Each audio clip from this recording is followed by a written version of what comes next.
Welcome to the MoChill Zone. Tonight, we have an awesome show for you. That's right, I said awesome. Tonight, Shawn Raiford is in the house and he meets with MoChill via Zoom. Shawn's saxophone playing is both passionate and sensuous, and he is making waves in the smooth jazz world, pushing it towards edgier sounds that reflect Shawn's amazing live shows. And after the break, we will play one of Shawn's songs, Vallejo, so if you like jazz or just like the saxophone, you definitely want to stay tuned for this song. As always, if you miss any of our previous episodes, please visit us on Instagram and Facebook for the online release dates of those episodes. Northern California's own Shawn Raiford. Give it up for him, baby. Yeah. Hey, you guys, how y'all doing? Yeah. So, tell us about you, man. How you? It's a blessing, man. I'm gonna finally get a chance to get you here. Yes. Tell us how your humble beginnings, how you got started, and you know how you come in this bad saxophone player that you are. Man, you bad, bro. Oh, one day. I'm praying I get there soon. But no, I started back in '99. I started. My grandmother had a 75th year anniversary, birthday. It was given by her church. And my aunt, asked me what was I going to do for it, because, everybody sings or they preach. And I tell everybody I sit in the back of the church praying the Lord just give me one more day to live. One more day, Lord. I need one. I'm going to get it right. I need one. So she asked what I was going to do. They were drinking. And I said, put me down for a saxophone solo. Now, you got to understand, I played the trumpet when I was in the 5th grade in school. Okay. And she put me down on the program. I went back a week later. She paid like $214.33 or whatever it was, and said she wasn't changing the program. She said either go get a harmonica or kazoo. So what I did is I went down to this place called Munch's Music in Vallejo, and I grabbed the saxophone. The guy put it together for me, and I went down there. There wasn't nobody but me, the cows, and the girls walking the street down there on Sonoma Boulevard, because I didn't want nobody to hear me making all that noise I was making. And I sat down there, man, and I played. 2 weeks later, I played When the Saints Go Marching In. And my grandfather walked the very next day, 81 years old, man, gave himself to the Lord that day. And I've been playing ever since, man. When I tell you it's been a blessing, it really has been. Wow, man. That's a beautiful story, man. That's awesome. So we do know your humble beginnings started out in Northern California and you're doing music. Yeah. But when you were younger, who were some of your influences that got you to that point to be able to do that? I mean, I know you like the music's in you, but you had to come from somewhere. I know it came from upstairs of the Lord, but somebody else had to like influence you. I would tell you this, because I was raised by my grandmother, I didn't get to really listen to the secular music so much. So, listening to the gospel songs and things. And then when I got a chance to go to my auntie and uncle's house, man, Frankie Beverly and Mace. I love the OJs, man. But the musician that captivated me the most was a guy by the name of Grover Washington Jr. And when I tell you that guy made me want to play the saxophone. And then one day, I think I was in high school, and Arsenio Hall's show came on, and this cat named Kenny G walked down the steps of Arsenio Hall's show. Right. I was like, if I ever play the instrument, I'm playing that saxophone. I'm playing the and when I picked it up, that's what I have loved it ever since. But my biggest influence and the first one that made me real, and it was Mr. Magic by Grover Washington Jr. That was the song. My aunt and uncle would play that. I mean, and just hearing the groove of that song and how he laid back. Oh man. Yeah. Grover is still the GOAT. He's still on Mount Rushmore. And I'm sure there's a lot of people that will not argue with you about that sense. That's very amazing person. Definitely. Okay, so you did do that. Okay, so now we know that you started in Northern California and you are based out of where now? Okay, now I live 2 places. I live in Northern California, and I also live in Arlington, Mansfield, Texas. Okay. So I have a 16-year-old out here going to school, and since his mom lives out here, I got to be in my son's life. You Oh know, yeah, man. No doubt. No doubt. I don't want nobody to say that they was there for me. You know, when I should have been there for my son. I I got a got 16-year-old, and he knows he has a father, not just a baby daddy, but a yeah. father. Like we was just at his game out there, at what's it, Sam Houston High School. They had a game over there tonight. Yeah, So yeah, shout out to him. I And just got back. he's also an accomplished track star too, right? Oh my God, he took third Right. in the 100 and the 200 at the state meet in Houston as a freshman. Shout out. Shout out. And What he up? took second in the 4x1 with his team. Wow. So what what's the 2028 Olympics then? Hey, You know I what would I'm saying? love, man. Listen, hey, Yeah, have you baby. been watching that Quincy Jones and that Quincy Wilson kid? Oh no, I didn't get The you. 16. Uh-uh. Listen, that 16-year-old almost made the Olympic team running the 400, man. Wow.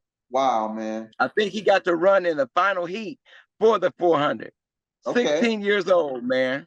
Wow. You know, that's a shout out. That's what I'm talking about, man. You know, that's a blessing in Yeah, itself. You know what I mean? it So is. you got good. This is genes is running through the body. You got music talent, athletic talent. Well, okay, what else is there? Give me some more now. Give me some more. Oh man, I tell everybody my claim to fame is that I coached youth football for 30 years. Okay. I tell everybody if you watch the movie Black Panther, Oh, Creed, definitely. Fruitvale Station, I Okay. coached Ryan Coogler when he was 12 years old. Wow. Well, shout out, man. Ryan Shout out. Coogler. Yeah, his dad was on my team. Oh man, his dad should have been a preacher, man. Because I tell you right now, he'd give one of those hellfire and damnation speeches for the team. Man, you Yes, guys sir. better win in it. Oh man, he was good at it. Oh, Awesome, man. Ira Kugler was a bad boy when it came to giving those speeches, man. Oh yeah, man. I bet he was, man. You know what? And that's like you just know because everybody already knows it, like a little bit of story. So for you to do that, man, you a bad boy anyway. Let's just show how your lineage and how things are for you. You know how you know your humble beginnings begin, and that's awesome, man. I think that's really cool, man. That you're doing that. Good things coming out of I you. did that because I tell everybody, my father was a good man, but he wasn't in my life. And so I learned a lot of the bad habits from my own father, and like I said, he was a good man. He just didn't he wasn't there for me as a kid. My grandmother raised me, his mom. Okay. And I started doing youth football because I found father figures playing football. Okay. They would teach me, different little things, so I ran track, played football, and those father figures, helped me. Gotcha. And so That's awesome, man. I tried to give back for as long as I could. I did from 1991 to 2021. Wow, man. That's beautiful, bro. That's beautiful. I'm glad you're doing that. So besides the obviously the music, you're touring, you're a lot of places because we see I'm always sharing your stuff and you're doing it everywhere, man. Okay. Well, first off, let me just some questions I want to get out of Chili wanted to say because Yeah. he may pop in Hey, here. what's up? Hey, I'm here. Oh, you here? Hey, Okay. what's up, doctor? I'm gonna answer that What's up, question for you. y'all? Chili already here, man. You can ask the questions. That's what's up, man. Hey, Go ahead. Shawn. Chili Moses here, Yes, y'all. sir. Good to see you. Chili here. Just got home. Sorry to keep y'all waiting. But no, I was just checking out Vallejo, and that's a real smooth track. I was wondering, where'd you come up with inspiration musically, but also just why did you call Vallejo? Okay, so I grew up in the city of Vallejo. I tell everybody, Okay. I knew E40 back when we called him Earl, back in the day. Nice. But Vallejo is the city where my grandmother took me in and raised me. I tell everybody I am a Vallejo person to the day I Valley die. Joe, baby. I Valley Joe, man, do they say till death do me part? Yeah. I am Vallejo. And so, but my inspiration, it came from Be Legit song, I'm in Your City, with Yep. Levitti Okay. on there. So if you sit up there and you're going through the song, you say, I'm in your city. You can hear that in there, No along way. with a little bit of that oops upside your That's head. I say, the oops. yeah. I tried if you listen to the song, you will be able to say both of those songs in there. So when I got Okay. with my producer, I said, I need something that gives me the Bay Area, which is Vallejo, where I'm from, And then I told him, I said, but I got to go back old school, Doc. I want to hear some of that stuff. So if you ever hear us live, when we start out, oh man, my MD, he said, oops, up, slide your head and say, oops. And, the whole crowd, they just start remembering, going back in time. So Yeah. that was, but it's Vallejo because of the city I was born and raised in that I love to this day. I tell everybody, I think the only one who talks more about Vallejo than me is probably La Russell, the young rapper kid out of the he's north great, side. man. L.A. Russell's He's good, amazing. Man. He's amazing. So La Russell, if you're listening to this, hey, I would love to collab, sir. I would love to collab. Yeah. I would drive all the way to Vallejo and we can sit out there. I know exactly where you're at. I will come there or you can come Sac. I don't care. Hey, Shawn, wait, real quick before you ask the next question. You sure we didn't meet back in the day? Because St. Charles and Toby are friends of mine. Shut up. I'm serious, man. I'll talk to you. I don't want to go on your thing later on, but yeah, like Toby and Saint are friends of mine. I've known them and Cliff and all of them. Yeah, they're way back when, bro. I was signed to label. Yeah, I'll talk to you about it later. That's like, oh man, listen, we gotta talk. Yeah, we probably met before. We probably, but when you get my age, say you guys are real young. Y'all don't know about this getting old thing. I think I'm about wait. I'm old too, man. I'm old too now. Don't count me out. I'm 1,044 in dog years, man. I'm oh wow. Y'all both don't look it, man. Hey, thank God for Miss Clairol. Thank God for Miss Clairol. Hey.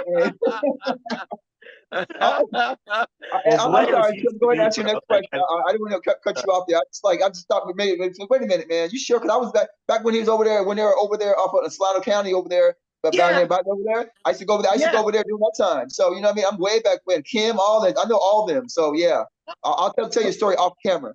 We'll talk. Listen. We need to talk. Yeah. I bet we need to get you on some tracks too, man. That sax is smooth. Thank you, man.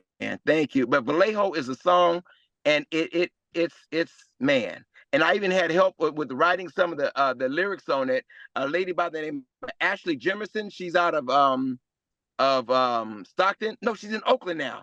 Ashley's in Stockton in Oakland, and a lot of people know Eddie M. He was the saxophone player for Prince and Sheila E. Oh, yep. I actually cut the track at Eddie M's studio out there in Concord. Okay, it sounds, the production's great, man. The sound's Thank awesome. you, man. My producer is a guy by the name of Derek D.O.A. Allen. He used to play with Janet Jackson. Yep. As a matter of fact, if you guys listen to the Kim CDs, the current ones that he got all the #1 hits for the last couple years. D.O.A. produced those too. Okay, nice. Yeah. So I tell everybody the funny story. The funny story is, did you guys watch the new edition thing on television? The television thing. Okay, so now do you guys remember when Bobby Brown walked on the stage and they said he had that water hose on stage? Right. My producer was on stage playing bass that night and hightailed his butt off that stage. Wow. Yeah. He said his first time. Yeah, he said his first time in the studio, he actually produced, I think it was called Girlfriend. I'm not sure the name of the song that Whitney was on for Bobby. Oh, okay. I know what you're talking about. I know exactly what you're talking about. That's the duet, right? They tried to do it for whose album, I think it was? The second one? Yes, sir. Third or fourth one, I'm sorry. It was like third album. Yeah. Yep. So DOA was on that too. Girl Next Door, My Prerogative, and it was the third album after that when he did that album, wherever that album was. Yeah. Exactly. Okay. Oh yeah, he blasted my band the first time we came in playing, and we played My Prerogative. He said, "You guys are not playing My Prerogative. Y'all playing My Prerogative. Look here. This is the bass line. No. Because we were playing it our way. And, oh man. He was like, "Oh no, you guys can't mess up my song." That's funny. That sounds like some stuff like Chuck Berry would do. I always heard stories about him. It was like, man, you're not playing Johnny B. Good, right? And he'd show like Keith Richards how to do it right. Right. Oh man, you should. Oh, our rehearsals are notorious for being hilarious, man. We rehearse every week since August of 2020. we have been rehearsing every Tuesday from 9:30 to 1:30. Me and my band. Oh, okay. That's great. That is I great. tell everybody we're not gonna ever get ready. We're gonna be ready. So if anybody calls us Yeah. today, we're ready to go. That's the way Yeah, to do it. that's what's up, I was man. going to ask you that if your gigs, I saw you doing, playing all over, if you just did a backing track or if you had a full band, but that's obviously you answered that before I could even ask it, Now I do awesome. play the backing tracks though. I play the backing Okay, tracks. you do too. But what I've been doing with my backing tracks is that after we do a live gig, I have my sound guy compress it and put it down on Dropbox so I can have it. So I'm actually playing to live music as my backing track. So if I play a track gig, for somebody, because everybody doesn't have enough money to pay for my whole band. Sure. Okay, that makes sense. That's good. Yeah. That's a good call. Well, we plan on booking you here, man. We want to bring you do a showcase. And I forgot to tell you before I forget, so I don't get in trouble. Elwood told me to tell you to give him a holler because he's been trying to get a hold of you. I said what to do. Yeah. And then Uncle Raymond Coach said, "What's up?" Yeah. That's my boy. Yes, sir. Hey, he's a cool dude, man. One of my background singers, one of my singers, is singing with Raymond. I think either next weekend or it might have been this weekend. Might be this weekend coming up. Yeah, man. Ray is a good guy. We got a track of his playing tonight. We're playing this the one, or so that would have been like last week for the listeners. We played this the one on there, and that's Uncle Ray. Yeah, that's Uncle Ray. Shout out to the CD I'm holding up right Ray now. Coach is good people, man. Yeah, he is. Cool dude. Lots of good stories. Yes, sir. He said he's known you for a while too, so that's awesome. Oh, you better believe it. I told you I'm old, man. I keep telling y'all, Miss Claron works out pretty good. Hey, man, look, man. Hey, you know something, like, keep it up, brother. Keep it up, man. I'm trying to tell you, man. Because you're amazing. Like, I definitely like, it's funny. It's something I knew. I felt something about you I didn't know, and now that we know some of the same people, it's crazy, man. It's like how the world works and stuff like that. So I was like, I gravitated towards your, the sax because it's like that instrument is something that I've always like been enamored with, like with Kenny G and everything else, and watching like you say, Grover Cooper Washington, those people. But the thing is like I couldn't play it because I get wind in my head. So I went to singing and violin, and so that's why I did. So that's awesome, man. What you're doing is great, bro. I really like it a lot. I tell everybody I can't sing. I got this goat stuck in my throat for some reason. I got that vibrato and that sucker in there. Man, I try. I sound worse than I tried to do. What's his name that got all the vibrato? Keith Sweat. I was trying to do the Keith Sweat, and they said I even mess up Keith Sweat's song. So I was like, okay, it ain't gonna work. Singing ain't my forte. It ain't gonna happen. That's funny, man. So did you guys already talk about influences? It sounds like you did. Well, no, he did a little bit, but he didn't really go to like his the question regarding like his you were talking about the alto and that stuff like that. I didn't do none of that question. Yeah. Talk a little bit about like from his humble beginnings from the church and who how in Grover Washington, Cleveland, basically. Yeah, cool. Yeah, and then of course Kenny G. But yeah.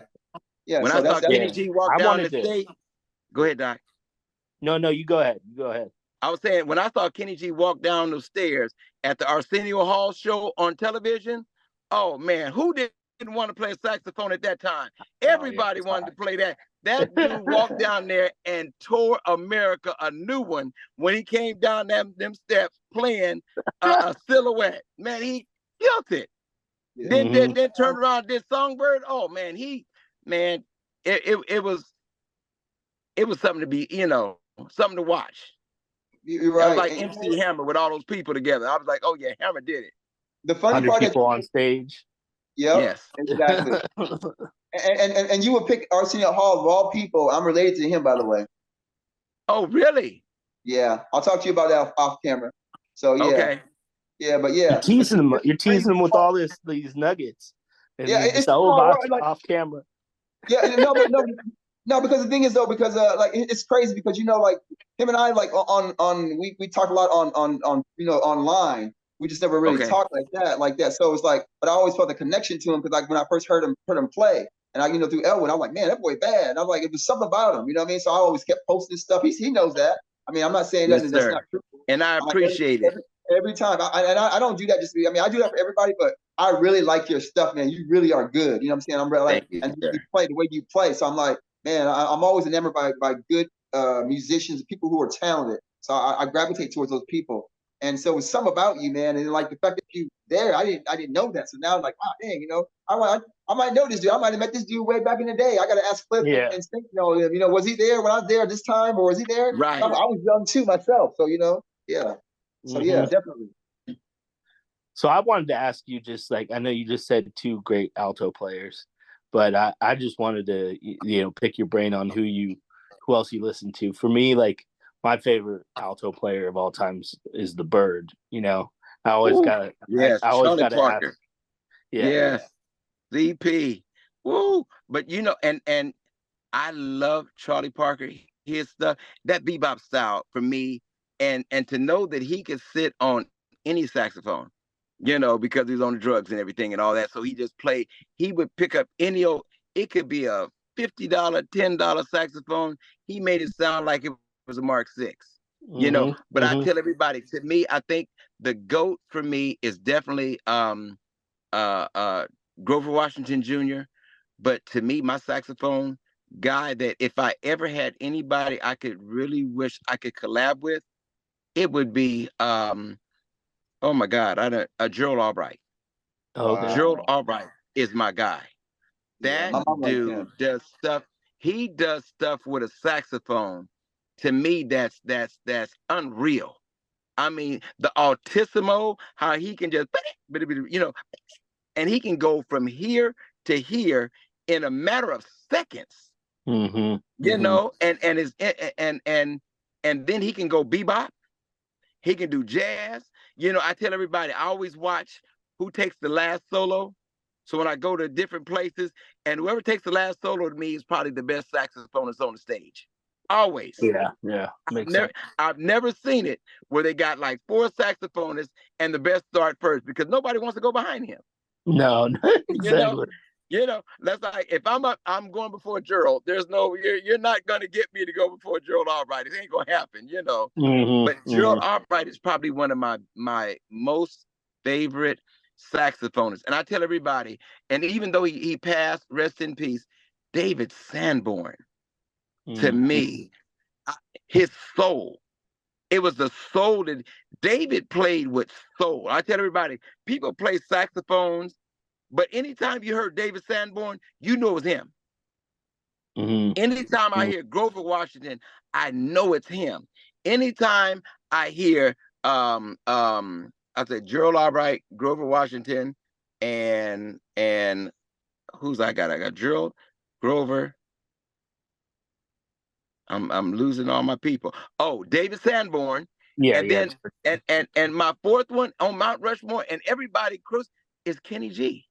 I tell everybody, if you guys listen to what he did with Weather Report Dave, I mean, what he was doing with Lorber back in the day on a saxophone, are you kidding me? I mean, he sold a lot of records with jazz. Man. And I think, That's and hard to to me, do. I think that's why they hated on Kenny so much. Yeah. It's because he sold the record, and to them, he was like a sellout. No, you can't be a sellout if you can play. Exactly. If you can play, you can play. And he's Hell, smooth. sell me out. Is that all right, you guys? Can y'all sell me out? I know, right? Get us sold. Sell me. Hey, you on your Where do way, I bro. sign? You on your way, bro. You on your way for real, because you talented, man. You really are. Thank you. So Yeah. Sorry, Larry. No, Didn't mean to cut please, you off. No, I just wanted to also just talk. I mean, it's just something I wanted to know, because I looked at your Spotify followers, and you're getting there, and you know, we look at ours and we're just like, how do we grow our fan base? So I was just wondering how you've done that. Is it just playing the gigs and showing up and putting in the time? So far, I can tell everybody, mine is all grassroots. I am just doing it one step at a time. Like I'll go and I'll play at this bar, this club, this festival, and I'll get 2, 3, 5. Then I get a 20. Then I get a 2 or 1, and all I've been doing is just taking them one at a time. Like with my Spotify, I go on there sometimes and I share it. I'll be like, hey, follow me on Spotify. I got a playlist on there, you know, trying to get more people in there. I actually had a meeting today with Sandy Shore at smoothjazz.com, and Yeah, just had okay. a meeting with her today about streaming and Spotify playlists where people are Yeah. making money. Right. And I was told that you don't make money on streaming. Yeah. Well, But some people do. the people that do are independents like myself, that, Right. I put all the money up. Everything that I do, I pay for. My Right. studio time, the tracks, Pressing, the facts, yeah. mixing, the mastering, all Yeah. of that. I do it myself. I pay for it myself. I'm not Hmm. getting a handout. I don't have a PPP loan that I can get that'll help me with it.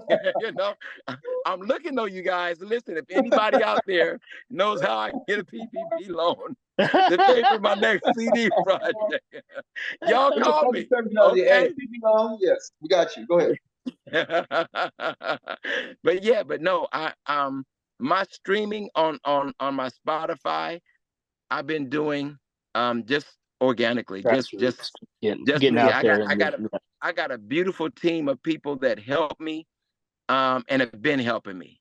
that's From my great. band to the girls that do the stuff in the back office for me. Well, that's So great. I've been blessed. Yeah, we've been doing a lot of our office work, and I think it's It's hard. leading to some It's gray hairs for difficult. both of us. Yes, and make it so bad. It's like you're giving out good content, and others are being heard. It's like, how did they get Yeah, this? yeah, But a lot of people have the machine behind them where they can't see the money on streaming. So if you're signed with Sony or signed with one of the Aerostore, you signed with one of the labels, you're not going to yeah, get very much on your streaming. yeah. They're gonna But pocket most of it. yeah, but I have heard and have looked and talked to a couple of them on the Smooth Jazz that have talked to Sandy Shore. So if you guys get a chance, call her. Okay, Um, cool. we're getting $5,000 a month. Wow, that's awesome. That's what I said. Yeah. Listen, I told her, I said, we're gonna start in November, not November, in July. I told her, I said, in July, I said, I want to start streaming with you guys. I'm gonna figure out a song that I'm gonna come out with, and I'm gonna give it a shot. I mean, I can't lose. I mean, Right. if you sit up there and look at $5,000, are you kidding me? Heck yeah, Yeah. heck yeah. I mean, Yeah, hey man, $5,000 go long things. You know what I'm saying? I ain't man, rocking please. for it, so I dang sure $5,000 would do wonders for a month. You know what I'm saying? say, hey, I can pop my collar like they do in the Bay Area. Yep. Absolutely. That's why I did it, because I brought homage. That's how I do it. I already know. Yes, All sir. right, you gotta Yes, sir. pop a collar. Now that's old. Dust yourself off like bass has been stole. Yes, sir. Yes, But like the sir. Furley Ghost said, Mac Dre, See, Andre hey, look, hits. hey, That's my guy, man. hey, listen. I have been trying, and maybe on my next CD, I'm going to try to do something to that feeling myself. I am Oh, trying. heck yeah. Man, I am trying. Oh, that one is killing me. That I have not Nice. found. I haven't. I haven't been given a groove to go with that. That gives For me sure. something in there. You know what I'm saying? That'll Yeah. be Mhm. smooth jazz accepted. Yeah. That would Right. be fun though. That would be cool. That would be nice. Yeah, Right? man.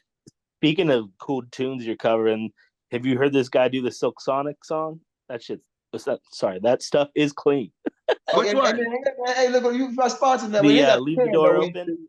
Oh, Yeah. I love that. Listen, when that song came out, I fell in love with that song. We The did too. minute We I were heard it, and I was like, "Oh my God, okay, so I can do this live."